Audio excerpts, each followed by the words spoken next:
Bismillahirrahmanirrahim. Assalamualaikum warahmatullahi wabarakatuh.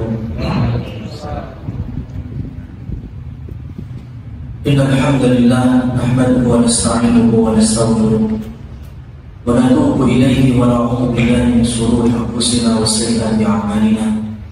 May yahdihillahu fala mudilla lahu wa may yudlil falan tajida lahu waliyyan mursyida. Asyhadu an la ilaha illallah wa asyhadu anna Muhammadan abduhu wa rasuluh. Allahumma shalli wa sallim ala nabiyyina Muhammad. Amma ba'du. Rekan-rekan sekalian kaum muslimin muslimat rahimani wa rahimakumullah. Alhamdulillah, segala puji bagi Allah yang telah menganugerahkan kita nikmat untuk menggapai keberkahan dalam ketaatan kasih ilmu. Kita berharap semoga Allah Subhanahu wa Ta'ala menjadikan ilmu yang bermanfaat, mengangkat kejahilan, kebodohan kita dari agama, sehingga kita termasuk golongan yang Allah jadikan baik karena Allah fahamkan dan Allah berikan ilmu khususnya terkait dengan agama dan syariat yang sempurna ini. Allahumma amin. Rekan-rekan sekalian yang dirahmati Allah, kita akan melanjutkan kajian kita dalam tema fikih ibadah, di mana akhir dari pertemuan kita pada beberapa waktu yang baru pasti dalam pembahasan wudu, dan kita sudah sampai di bab berkumur-kumur dan juga mencuci tangan. Maka kita akan lanjutkan berikutnya. Dan kami ingatkan kepada rekan-rekan sekalian yang dirahmati Allah Subhanahu wa Ta'ala, bahwasanya ibadah itu di antara syarat diterimanya adalah ikhlas. Maka apapun yang kita kerjakan, baik dalam bentuk ibadah makhdhah seperti hanya wudu, sholat, puasa, ataupun ibadah-ibadah yang sifatnya ghairu makhdhah, mungkin seperti senyum, mungkin dengan sedekah, berbagai macam corak dan jenisnya, apapun itu, maka wajib untuk kita landasi dengan keikhlasan, termasuk wudu. Yang berikutnya adalah ittiba, mengikuti apa yang telah dicontohkan dan diajarkan oleh Rasulullah SAW. Jadi tolong ibadah itu jangan berlandaskan hawa nafsu maupun perasaan.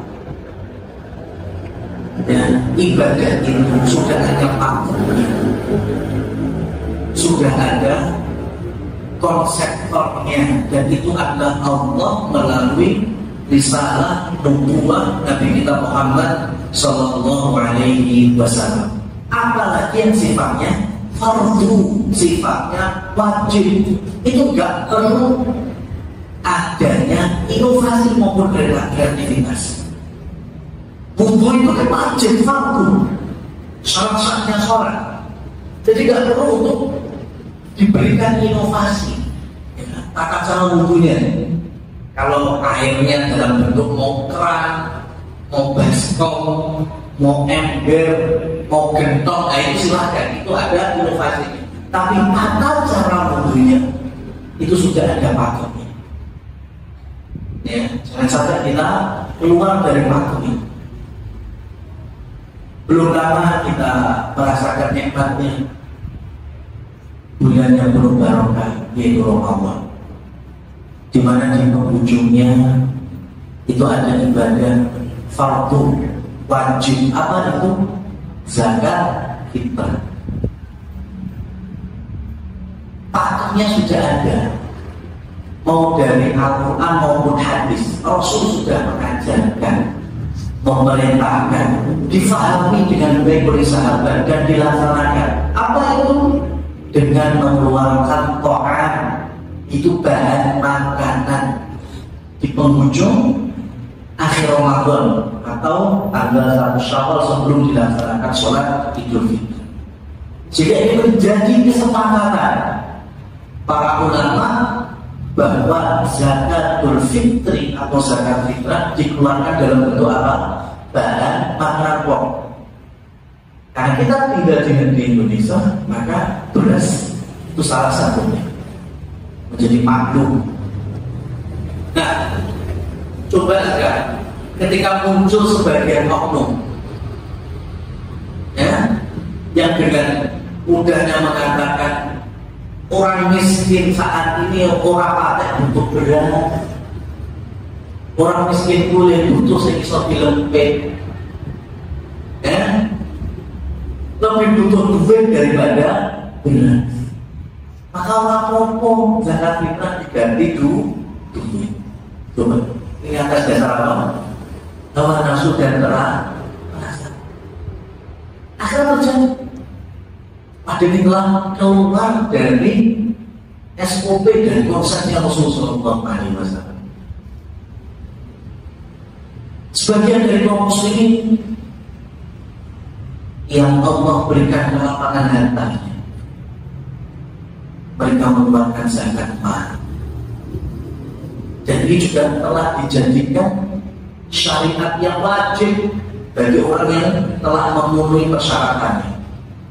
Hartanya telah masuk nisab, sudah terhitung haul, maka dikeluarkan 2,5%.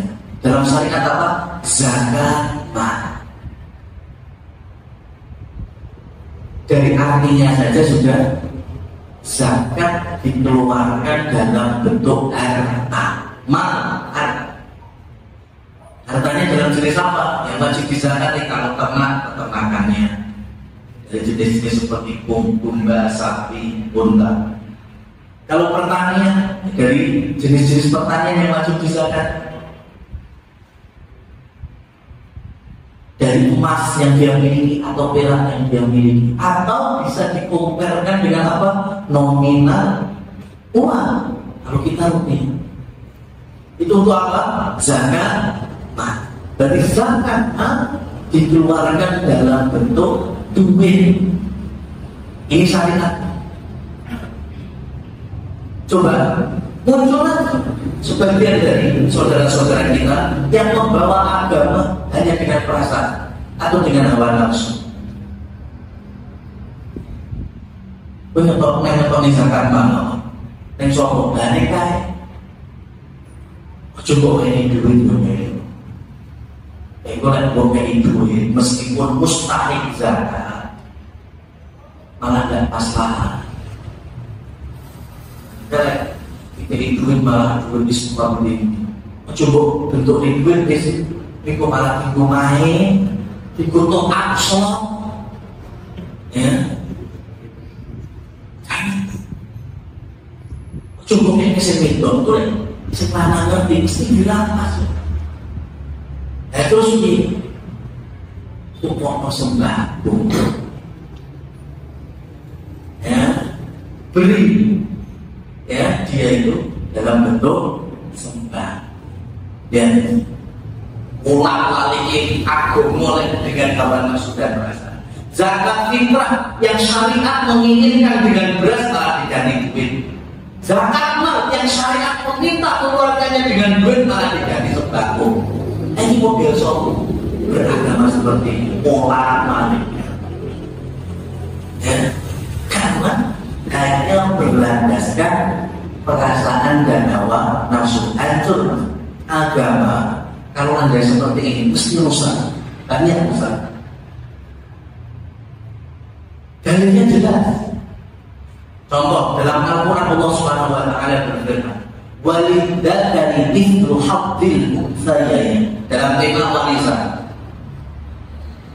bahwa ahli waris itu kalau anak adalah anak laki-laki, ada anak perempuan, maka bagian laki-laki 2 dibandingkan bagian anak wanita perempuan. Ini hukum Allah Subhanahu wa ta'ala. Allah yang menciptakan kita, yang memelihara kita. Lek awake dhewe loro ya Allah sing gawe mari. Allah yang mengatur semua kehidupan kita mulai dari lahir sampai mati.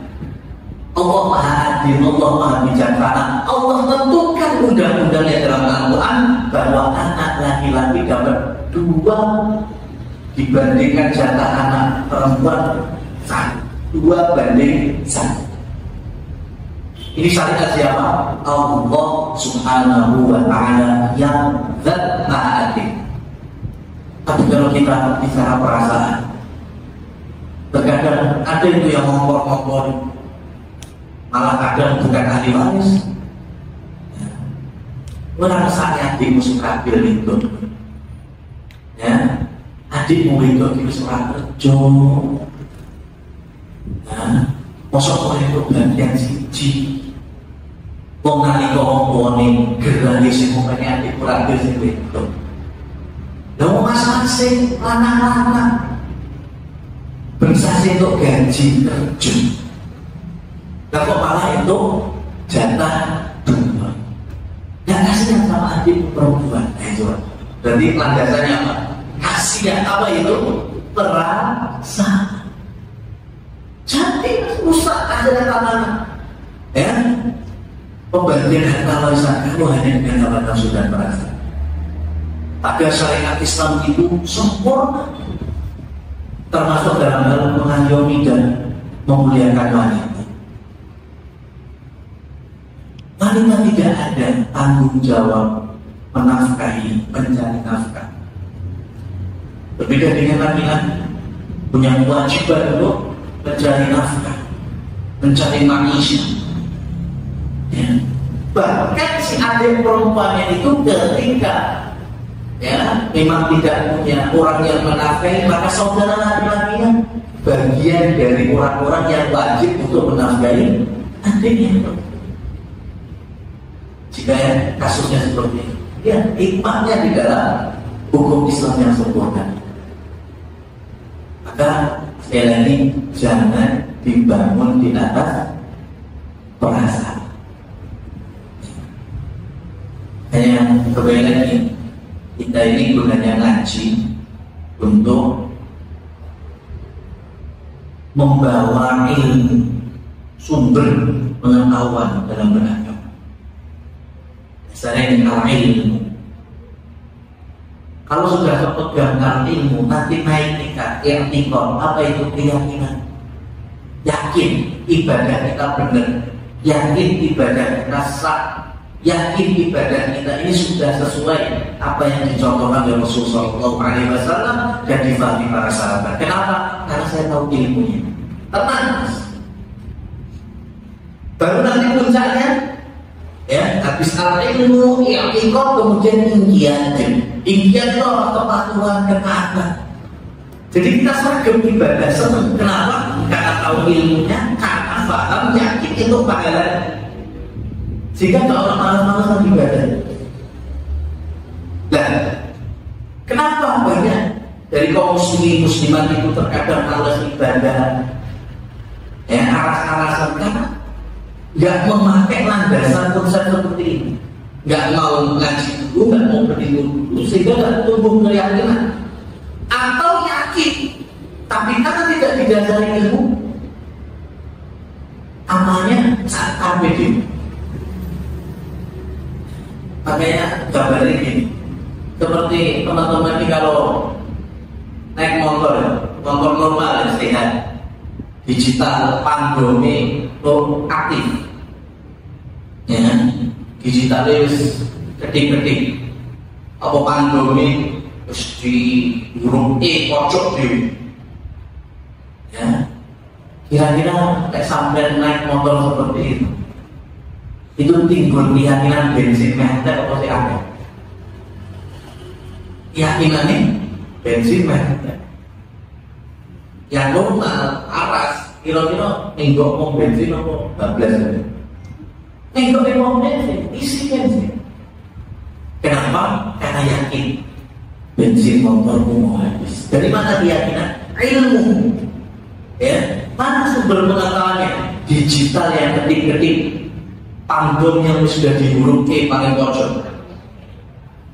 Coba sekarang kalau motornya teman-teman ini motor sehat, motor normal, digitalnya mati, panggung itu ya munggah mundur karena dewe itu kalau lagi naik, ya, itu kita berpikiran isi bensin apa ya, bensin isi apa ya, mesti keyakinannya dibangun atas perasaan.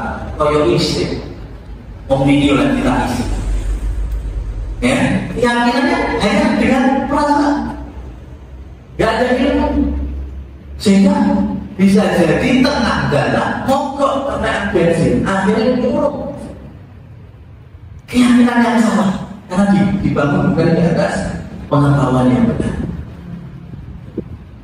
Itu dorong motor masih urusan dunia. Ini masalah urusan agung, urusan akhirat, ibadah kita, ketaatan kita, pakai iman. Kalau kita ibadah itu hanya dengan modal gedok tular, ya, hanya dengan modal jaringan, ya, mongsak ngertiku, khususnya ibadah yang sifatnya fikih harian, wudu, sholat, zikir, doa, gitu. Nah, maka kajian semacam ini harapannya teman-teman itu bisa mempraktekkan dalam kehidupan sehari-hari. Kalau sebelumnya tidak seperti yang dikonsep oleh Nabi, ya berarti apa itu berubah, mau nggak mau, karena ilmunya sudah sampai. Tapi kalau ternyata apa yang kita sampaikan kok wis podo, ya alhamdulillah. Karena sejauh ini dan selama ini kita berada di atas petunjuk yang benar. Wallahu a'lam bishawab. Kita lanjutkan. Setelah kita berumur-umur, maka ada syariat wa yastanshiqu thalathan wa yastanshiru ba'da. Pada beristinsyak dan beristinsyak. Istinsyak itu apa? Memasukkan air ke dalam hidung. Istinsyak itu mengeluarkan air dari hidung. Dan ini dalam mazhab Imam Hambali dan juga mazhab Imam Malik, ini termasuk wajibnya wudu. Jadi tidak bisa ditinggalkan. Kenapa? Karena Rasulullah SAW ada ketegasan. Baligh fil istinsyaqi ma lam yakun sha'iman. Ya, kuat-kuatkanlah kalian di dalam menghirup air wudu ke dalam hidung dan mengeluarkannya, kecuali ketika dalam kondisi berpuasa. Jadi memasukkan air ke dalam hidung disedot. Nah, ini kebanyakan yang kami pribadi lihat itu dulu itu biasanya cuma ibaratmu, ya, baru singkopran, ini cuma nyentuh hidung ini. Ini namanya musakirun, bukan istinsyak, bukan istinsyak. Ya, ini pakai, jangan pakai perasaan, pakainya dari. Rasulullah SAW memerintahkan nyedot, disedot, ya, diambil dihirup. Pakai panas banget, banget itu karena kita belum terbiasa. Kalau setelah sudah terbiasa, tidak masalah. Bahkan itu salah satu cara bagaimana syariat ini punya hikmah dan maslahat kebersihan yang ada pada rongga hidung kita. Disedot, kemudian digulung.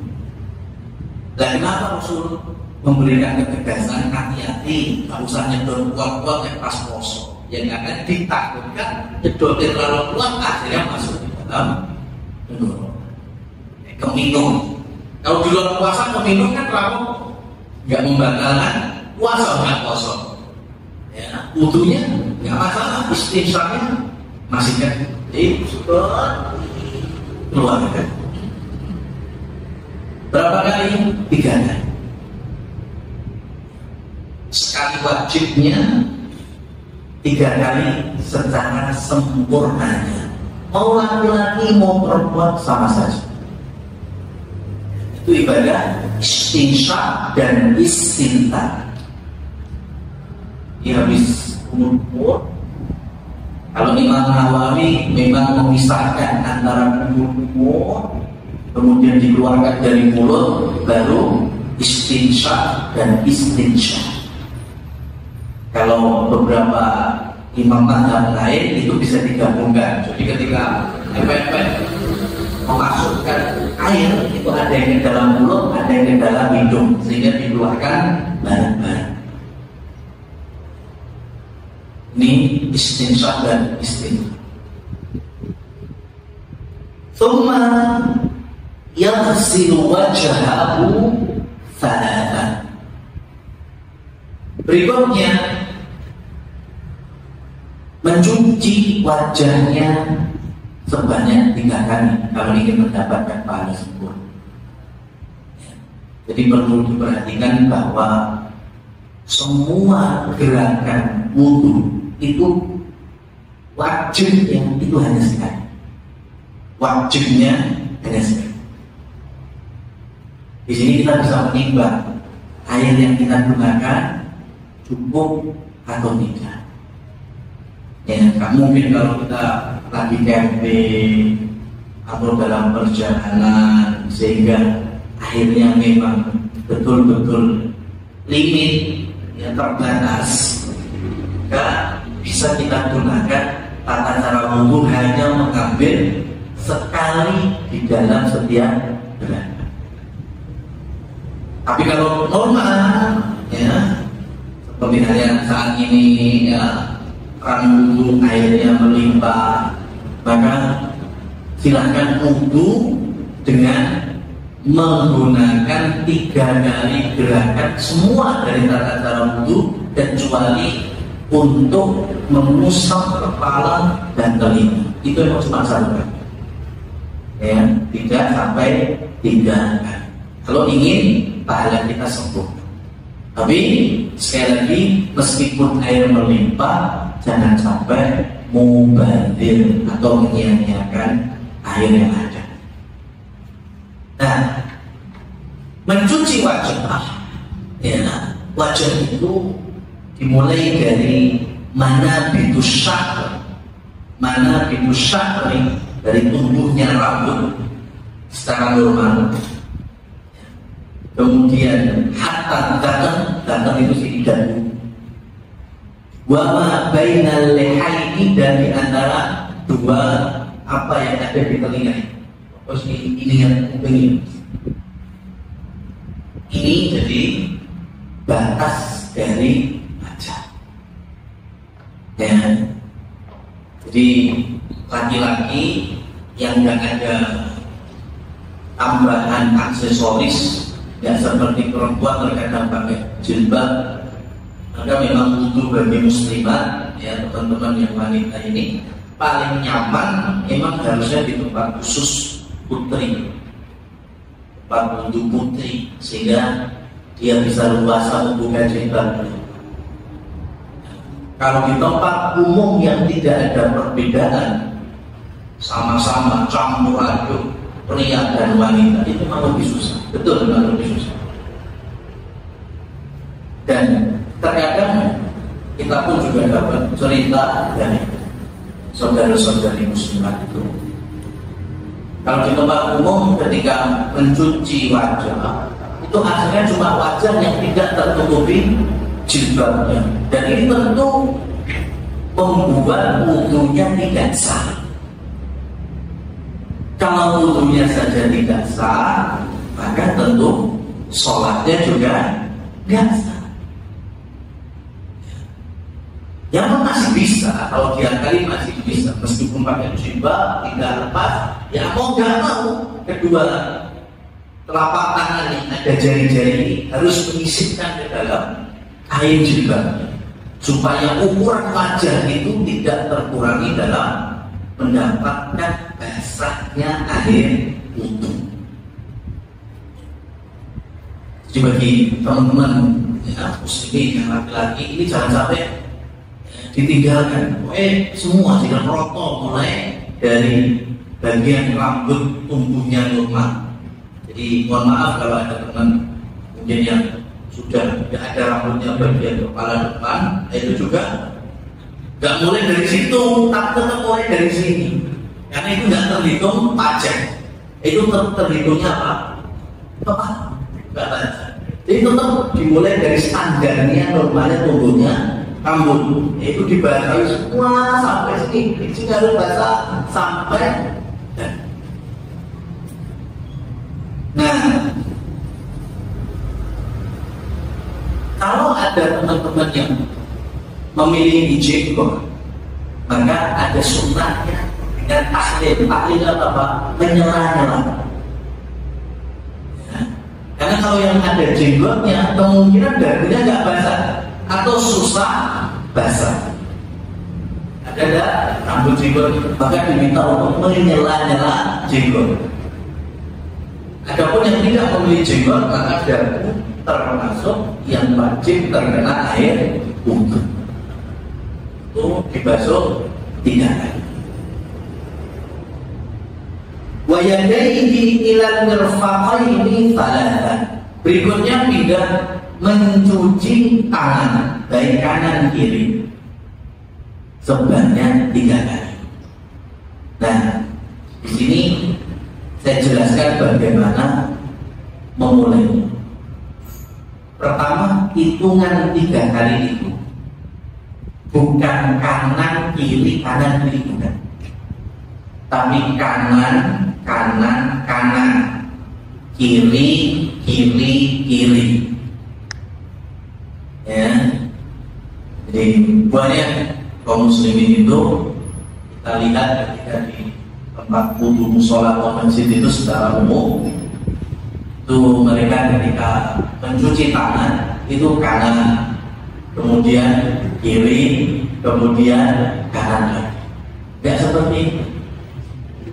Ya. Karena Utsman bin Affan dan Ali bin Abi Thalib adalah 2 sahabat yang disepakati oleh sahabat-sahabat Rasul yang lainnya di zamannya itu yang wudhunya paling persis dengan Rasul Sallallahu Alaihi Wasallam. Dan mereka memberikan contoh model wudhu Nabi itu ketika mencuci tangan, yaitu kanan dulu 3 kali sudah selesai. Kemudian baru kiri 3 kali selesai. Pindah gerakan selanjutnya.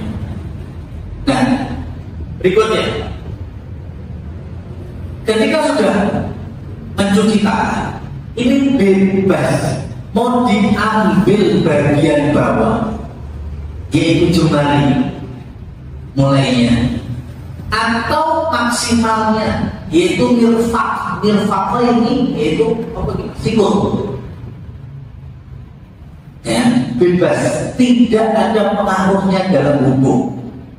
Arep sikut sing dikebloi kokrat, ini umpamanya keran ya.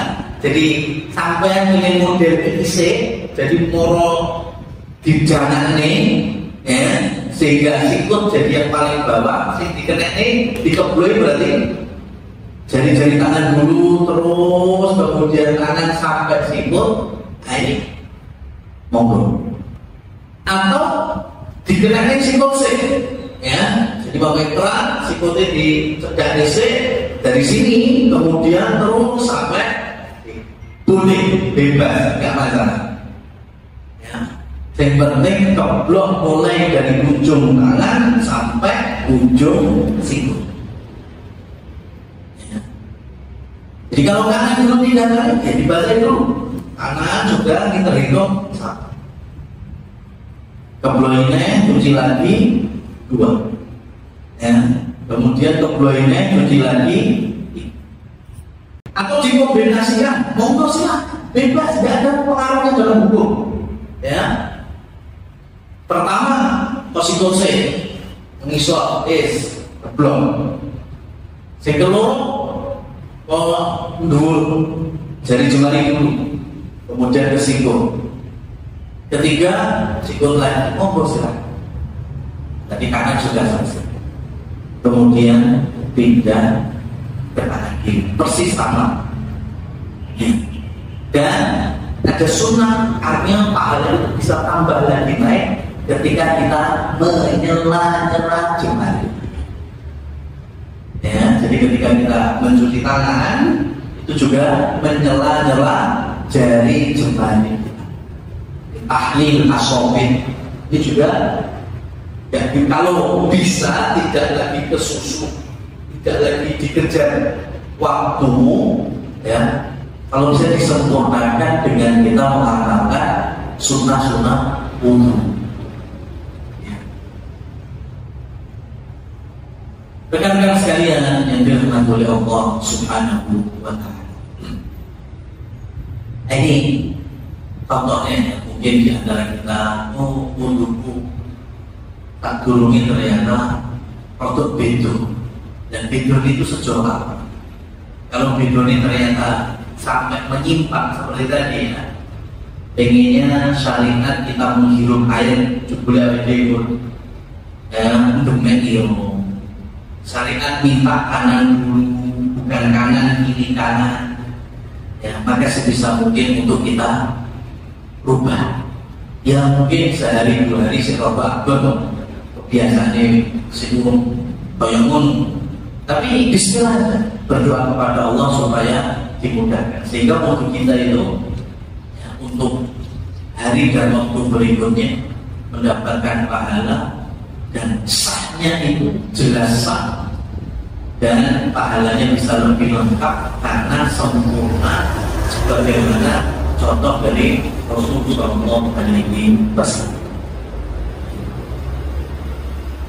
Rekan-rekan sekalian yang dilakukan Allah Subhanahu wa Ta'ala. Ini contohnya ya, beberapa waktu lalu ketika saya lagi main-main di sebuah pameran,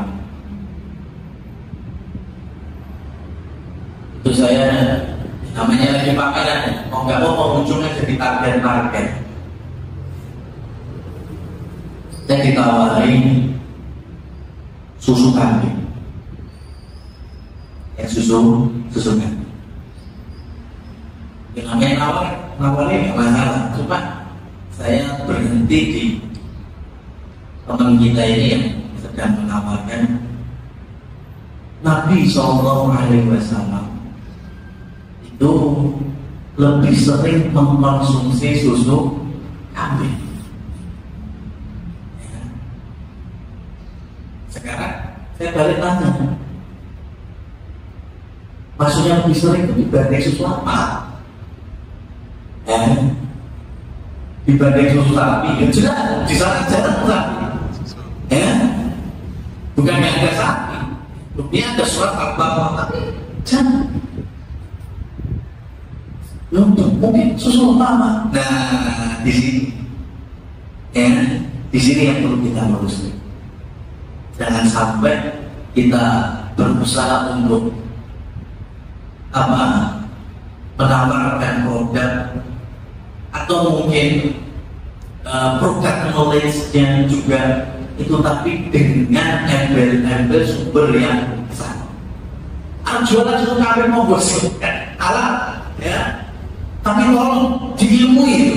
Jangan sampai menawarkan sampai di level ucapan narasi bahwa Rasulullah SAW lebih sering minum susu kambing.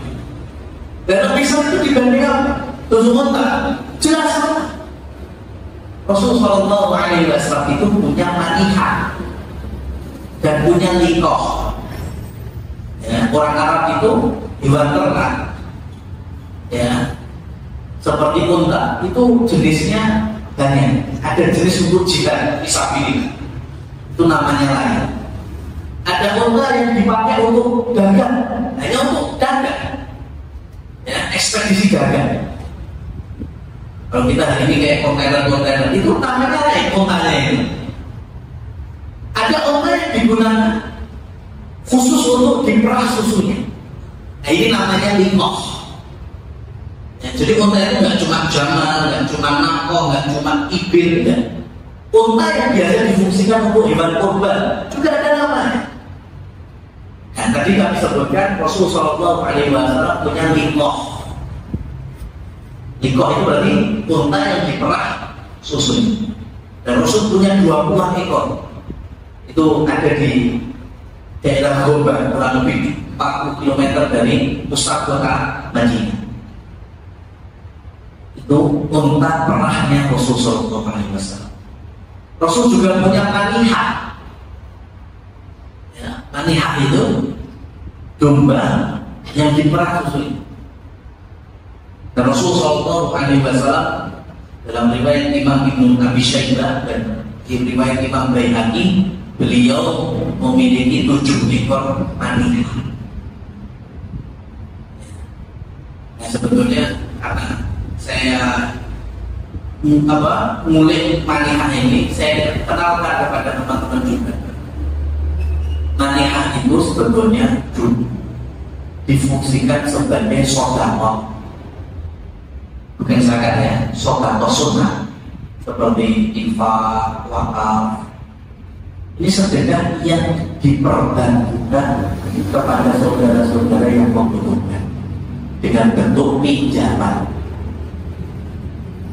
Jadi orang-orang kaya dulu itu jangan tanya zakatnya satu, wakafnya stenditi, ya, infak-infak yang lainnya. Kita tahu lah, Rasulullah Abdurrahman bin Auf, Utsman bin Affan seperti apa. Tapi mereka itu terkadang juga masih mikir, aku duit utang pirang ewu, aku duit wedhus pirang ratus. Ini kira-kira difungsikan apa ya? Ya, orang Islam ketika dititipkan kekayaan itu jangan mikir ini bisa bawa masalah di mana. Zakat wis, wakaf wis, ya, sedekah sunnah wis. Saya masih pengen lagi membantu, ya, produktivitas saudara-saudara kita. Akhirnya muncul adanya manihah. Dalam bentuk apa? Soalnya tadi, makanya saya punya kambing. Bisa ada 10. Tapi saya merasa cukup dari hasil 10 ini. Maka saya gunakan siapa yang butuh kambing siapa. Oh ternyata ada sebagian dari kita. Saya pengen ternak kambing, tapi saya nggak punya modal. Saya pengen jual susu kambing, tapi saya nggak punya modal. Nah, di sini saya punya peran. Gimana? Saya pinjamkan kambing saya. Dipinjamkan saja. Ya, mungkin saya pinjamkan 5 ekor betina sama 2 jantan. Sini. 2 tahun, 3 tahun kan? Sudah.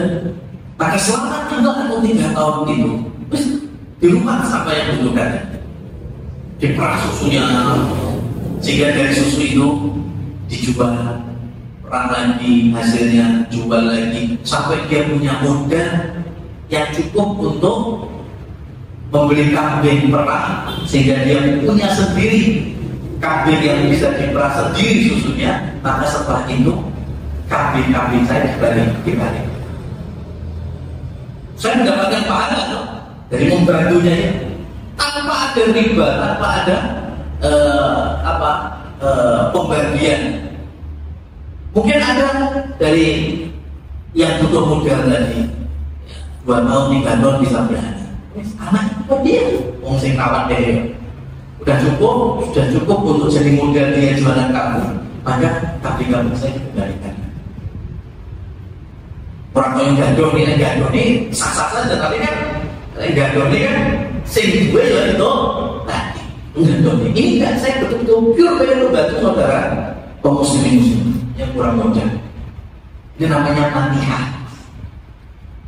Ya, coba kalau ini dikembangkan, cuma yaitu ilmu sudah dapat, akhlak tolong dipegang. Karena aku duit pengalaman beberapa tahun yang lalu, saya dijadikan pembina. Saya pembina di salah satu komunitas teman-teman yang bahasa kerennya free finansial dari kaum muslimin. Di Solo Mas Garbal, sekitar Solo Raya. Mereka kumpul, mereka punya inisiatif masyarakat. Ya, ini kreatif ini boleh, ya, karena ini bukan bagian dari fardu atau wajib. Mereka kumpul, mereka keluarkan nominal uang yang bagi mereka itu nggak seberapa. Ada yang 500 dan sekali. Ada yang 500.000, ada yang sejuta. Oh, berarti teman-teman yang sudah berkecukupan duit itu segitu nggak ada haji nih 500 lagi. Cuma kita kalkulasikan teman-teman dan siapapun yang ikut bergabung itu semakin hari semakin banyak. Pokoknya kami ingin 500 ku sayu pokoknya tak lebih ingin di komunitas ini sehingga kumpullah sampai di angka lebih dari 100 ribu. Nah, mereka itu punya niat baik. Kalau duit-duit tadi ini diperbantukan kepada saudara-saudara kita yang masih butuh modal tapi yang non terlibat.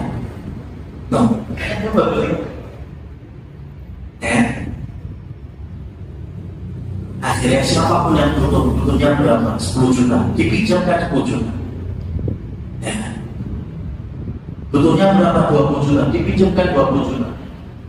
Akad di awal mau cicil setiap bulannya berapa? Bebas, tidak ada ikatan sama sekali. Nanti kalau sudah dicicil, sudah selesai, lunas, bisa difungsikan untuk saudara yang lainnya. Seperti manihan tadi kan, kambing tadi, pendekatannya. Cuma ini yang saya alami teman-teman. Ilmunya sampai, tapi akhlak yang digunakan. Akhirnya banyak yang termudahkan dalam permodal. Ono sing itu 10, 15, selama bulan-bulan pertama nyentor nyicil selot suwe kok akan nyicil akan nyentor selot suwe ngilang wassalamualaikum.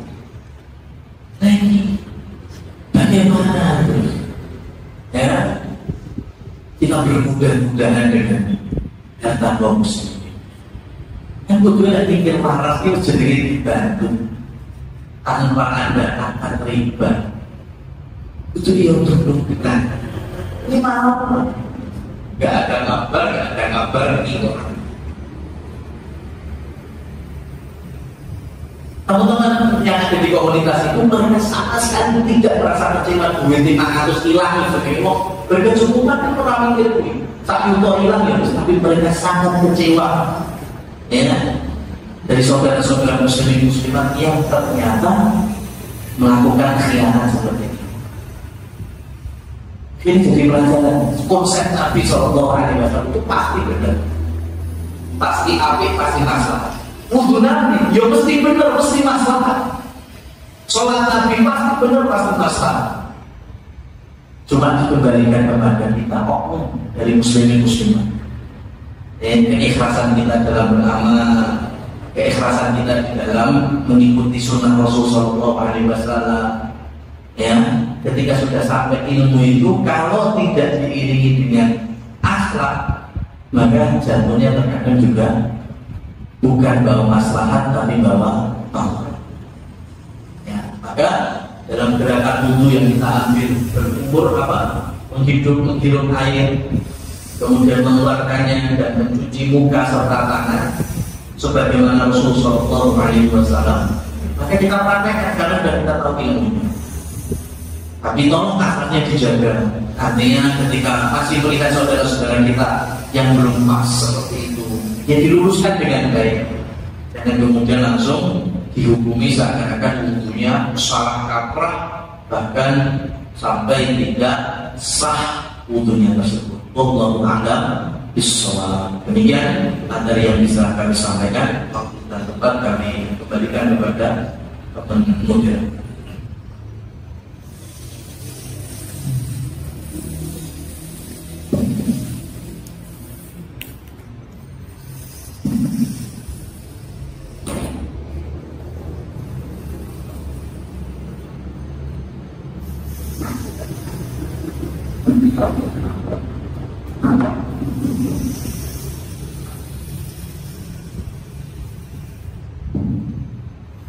Baik, alhamdulillah kalau kita akan lagi materi tentang fikih berwudu.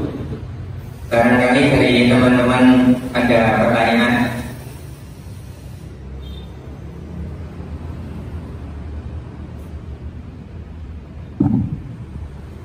Assalamualaikum warahmatullahi wabarakatuh.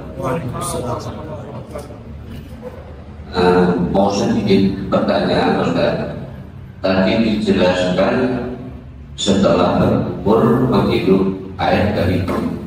Nah, yang saya lakukan itu habis berkumur menghirup air dari hidung itu bersamaan dengan waktu cuci muka. Itu bagaimana? Terus yang kedua, membasuh rambut sama telinga itu satu kali. Yang saya tahu dan saya lakukan selama ini, membasuh rambut sekali, telinganya 3 kali, Ustaz. Terima kasih.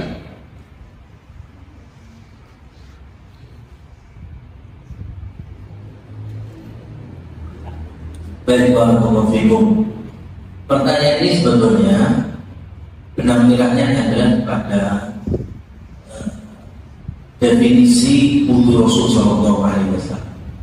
Ya, ketika rekan kita tadi menyampaikan bahwa beliau sudah melakukan istinsak dan istinsak, bagus. Ya, cuma waktunya itu digabungkan dengan wajah. Dan ini yang perlu diubah. Jadi penggabungan istinsak dan istinsak itu malah bolehnya dengan umur. Kalau sama umur itu malah boleh. Tapi kalau mencuci wajah itu berdiri sendiri. Ya. Jadi seperti kita mau sholat qobliyah. Qobliyah dulu silakan, bahkan sunnah muakkad. Ya. Dan adanya qobliyah dulu karena ada sholat wajib dulu. Karena gabung. Lek orang sholat dulu, ya kayak kok dia dulu. Misalnya apa? Jemaah. Gak ada sholat sunnah qobliyah Jumat juga. Ya, sholat sunnah qobliyah Jumat itu gak ada. Kenapa? Karena sholat Jumat itu ATD, berdiri sendiri. Ya, sehingga tidak ada sholat qobliyah Jumat. Yang masjid itu laksana kasih sholat satu khotib enggak timbang. Lah, barangkali itu sholat yang lain. Bisa jadi ketika baru masuk masjid makanya sholat tahiyat ke masjid. Barangkali habis wudu makanya ada sholat sunat wudu. Barangkali lagi pengen lamaran dia butuh istikharah, sholat istikharah. Barangkali dia melakukan dosa besar sebelum masuk masjid sehingga dia sholat taubah. Atau barangkali ada sholat sunnah namanya sholat sunnah intidharul khutbah, sholat menunggu khutbah. Itu nggak ada batasannya, 2 rakaat salam, ngaturnya 2 rakaat salam, ngaturnya 2 rakaat salam sampai khotib naik mimbar, itu ada.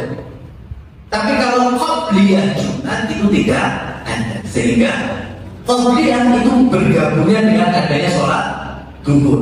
Yang qobliyah duhur, qobliyah Jumat nggak ada. Maka istinsak dan istinsak itu ada karena adanya tamatmat itu berumur. Ya, jadi kalau nggak ada umur itu nggak ada istinsak dan istinsak. Nah, baru kemudian wajah itu berdiri sendiri.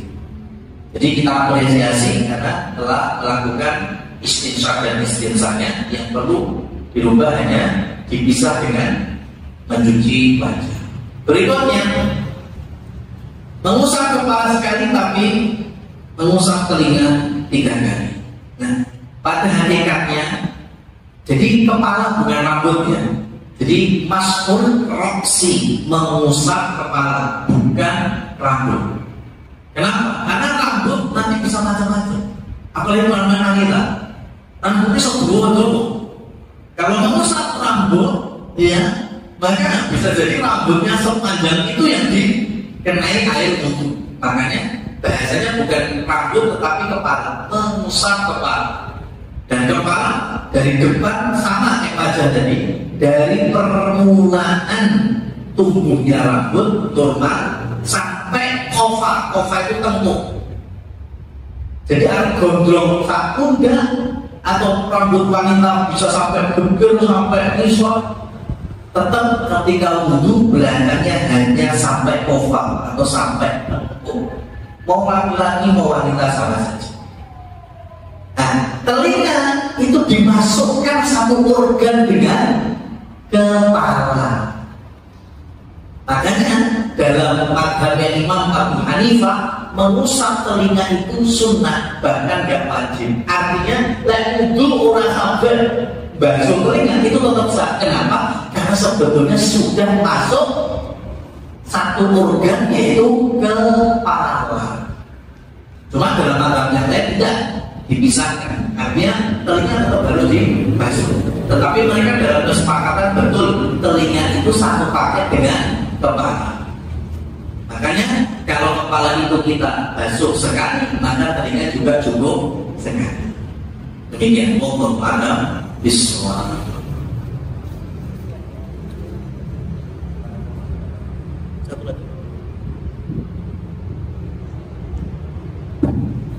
Barangkali satu pertanyaan lagi, masih ada waktu.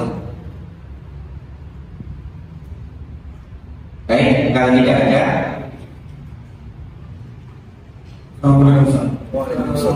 Wah, ini mensiasati was-was baru.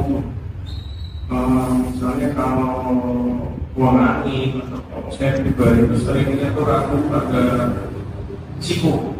Kadang-kadang itu kok tiba-tiba kering atau sudah besar belum. Kadang kita ulang sampai 3 kali ya, terus ya keluar setelah proses seperti itu. Baik pertanyaan itu.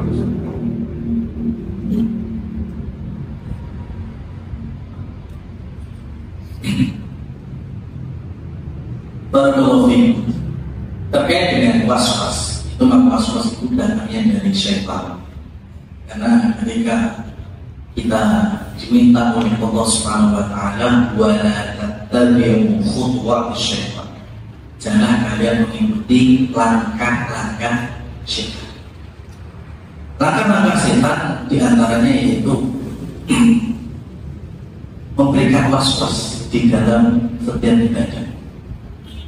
Di anda yang utuh. Karena saya dulu punya teman dekat itu untuk gila orang supaya bagus. Oblok akan sarung nih, kelambi ini keblok dalam arti orang percikan ya, keblok. Ya. Jadi dia itu ketika